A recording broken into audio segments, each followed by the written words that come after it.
Hello, good morning students. Today we are going to deal with Standard 9 English lesson, English poem 1.3. Hope is the thing with feathers. Hope म्हणजे उमेद, feathers म्हणजे या ठिकाणी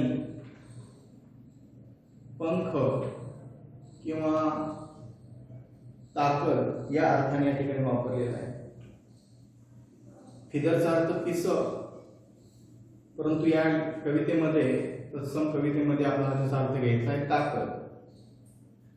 म्हणजे माणसाकडे जर उमेद असेल, त्याच्यामध्ये जर अपेक्षा असेल, इच्छा असेल करण्याची एखादी गोष्ट, तर नक्कीच त्या ठिकाणी त्याची कार्यपूर्ती चांगल्या प्रकारे होऊ शकते.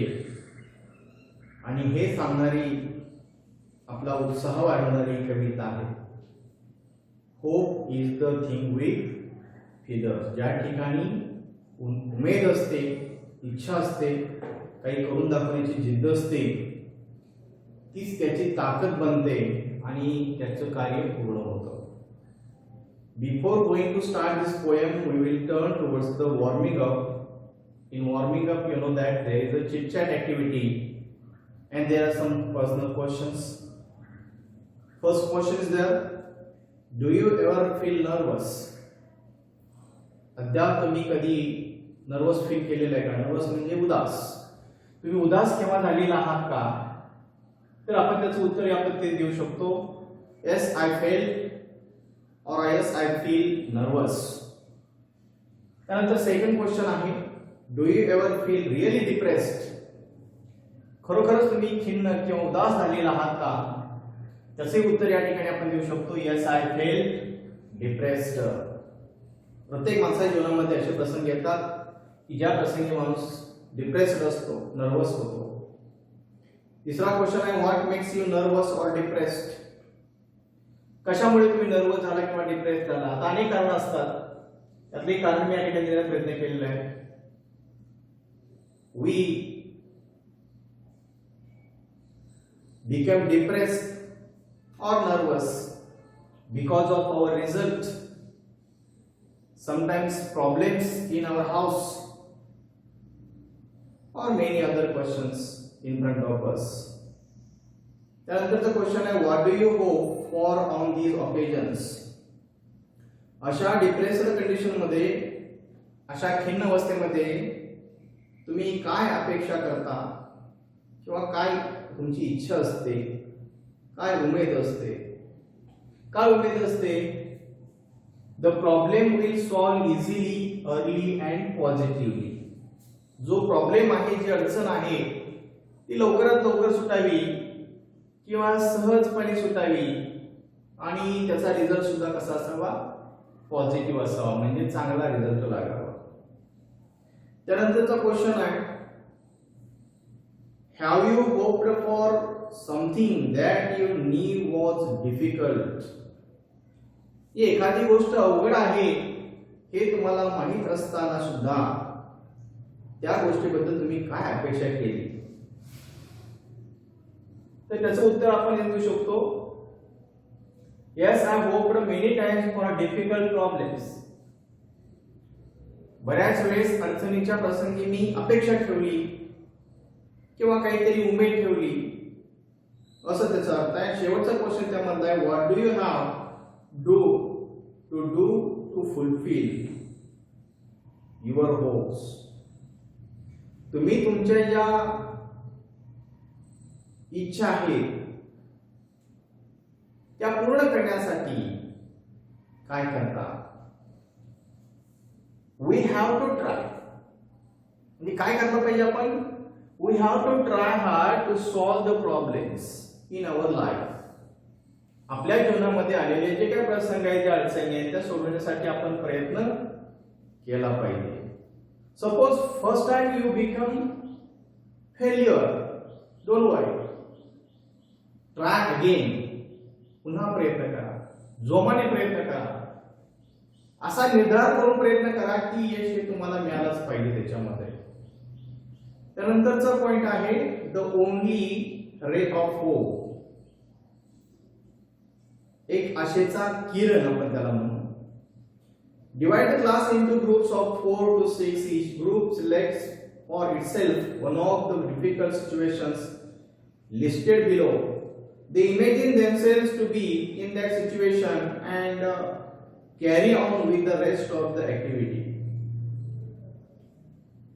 प्रत्येकाने त्या ठिकाणी गटागटाने काय करायचं, एखाद्या सिच्युएशन मध्ये तुम्ही आहात, प्रॉब्लेम मध्ये आहात, खाली 3 सिच्युएशन दिलेली आहेत आणि त्या सिच्युएशन मध्ये तुम्ही काय करणार असं इमेजिनरी त्या ठिकाणी सोल्युशन त्या ठिकाणी सॉल्व्ह करायचं आहे, सोडवायचं.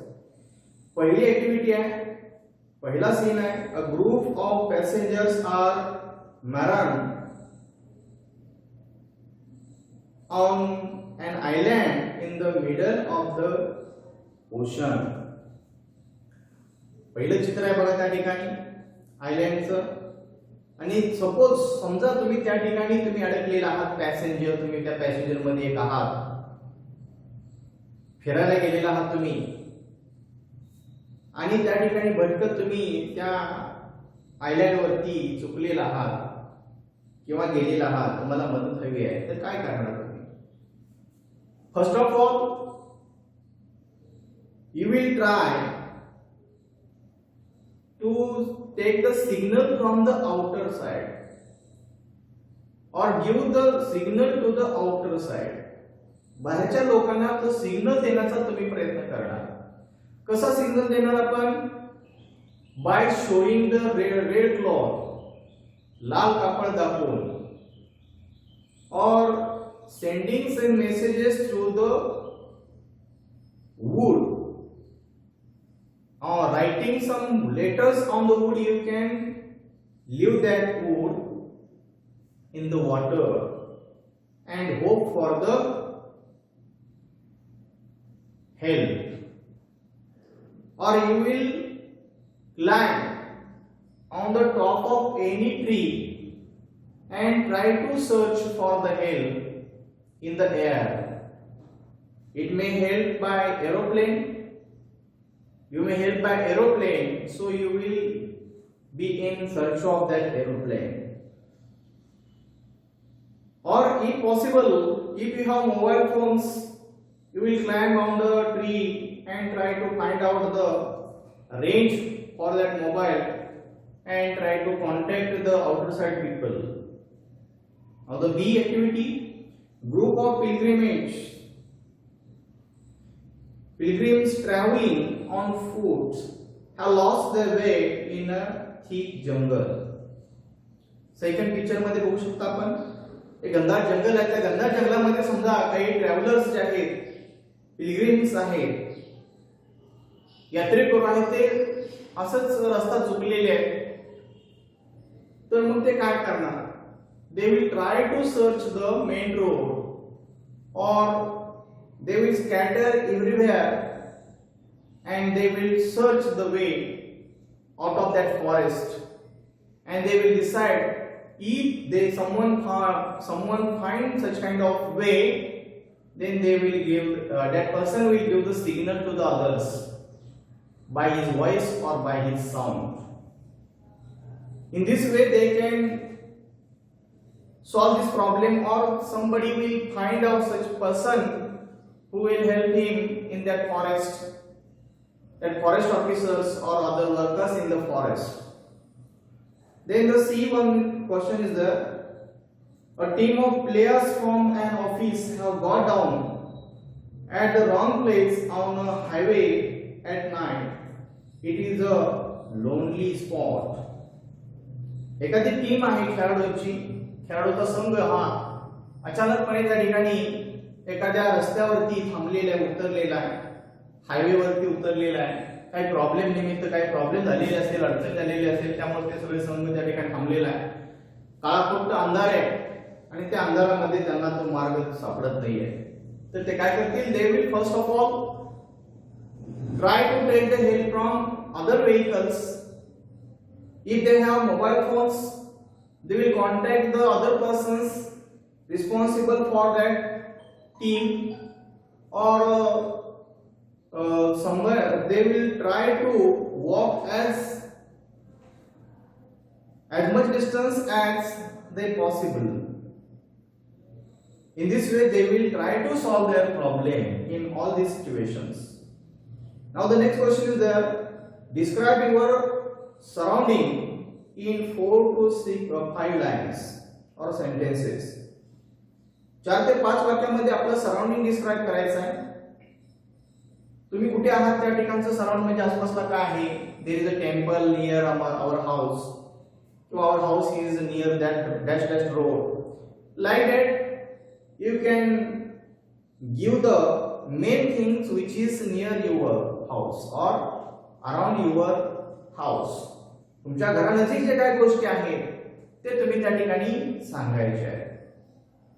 त्यानंतर आहे write the reaction of your companions using exclamations.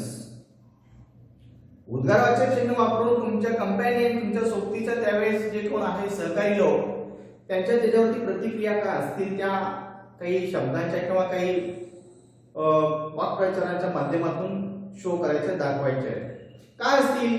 काही जण वाव म्हणतील, ओ गॉड एक्सक्लेमेटरी मार्क असेल प्रत्येक ठिकाणी, किंवा हाऊ वंडरफुल असे काही जण म्हणतील. त्यानंतर काही जण म्हणतील oh no, what a love. त्यानंतर काय म्हणतील हाऊ टेरिबल. म्हणजे अशा वेगवेगळ्या प्रकारच्या रिएक्शन त्याच्यावरती येऊ शकतील. त्यानंतरचा ऍक्टिव्हिटी आहे using your imagination right what is the only ray of hope for you. अशा प्रसंगी अशा अडचणीच्या प्रसंगी तुमच्यासाठी एक आशाचा किरण कोणता असू शकतो. तर keep in the faith in your self. तुम्ही तुमच्यामध्ये विश्वास ठेवला पाहिजे, स्वतःवरती विश्वास असला पाहिजे. त्याचबरोबर keep faith in your unity. तुमच्या सांघिक गोष्टीवरती तुमचा विश्वास असला पाहिजे. May someone need us, let's look for help. या गोष्टी पॉझिटिव्हली पाहिल्या पाहिजे आणि we must think in that situation about the next step. Don't think about what have been happened. काय घडलेलं आहे याचा विचार करण्यापेक्षा पुढे काय करायला पाहिजे याचा विचार होणं गरजेचं आहे. त्यानंतरची ऍक्टिव्हिटी आहे 2 members of your group are going out to try to get help. तुमच्या ग्रुप मधले 2 जण लोक त्या ठिकाणी मदत घेण्यासाठी बाहेर गेलेले आहेत. They can take any 5 things with them. ते त्यांच्या बरोबर कुठल्याही 5 गोष्टी घेऊन जाऊ शकतात. Write what they choose and why they choose it. तर त्या 5 गोष्टी कोणत्या ते निवडतील आणि का निवडतील ते सांगायचं आहे. First of all we must think about the whistle. Whistle म्हणजे शीड किंवा विशिष्ट प्रकारचा साऊंड. तो कशासाठी वापरतील फॉर द सिग्नल देण्यासाठी. त्यानंतर ते टॉर्च वापरतील. टॉर्च साठी वापरतील बॅटरी, आपण त्याला म्हणतो विजेरी. To show the way in the dark road.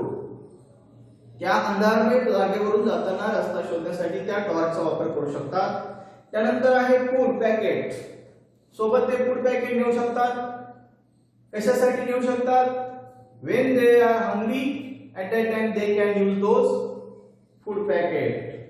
Water bottles, suppose they need water to drink, then they can drink that water bottles water. Or stick म्हणजे काठी. To frighten the wild animals they can take with them a stick in their hand. In this way they will take such kind of things which will help them to take the help from the others. In this way we have completed the warming up or chit chat activity here, and we will soon going to start the poem Hope is the thing with feathers in the next video. Thank you very much.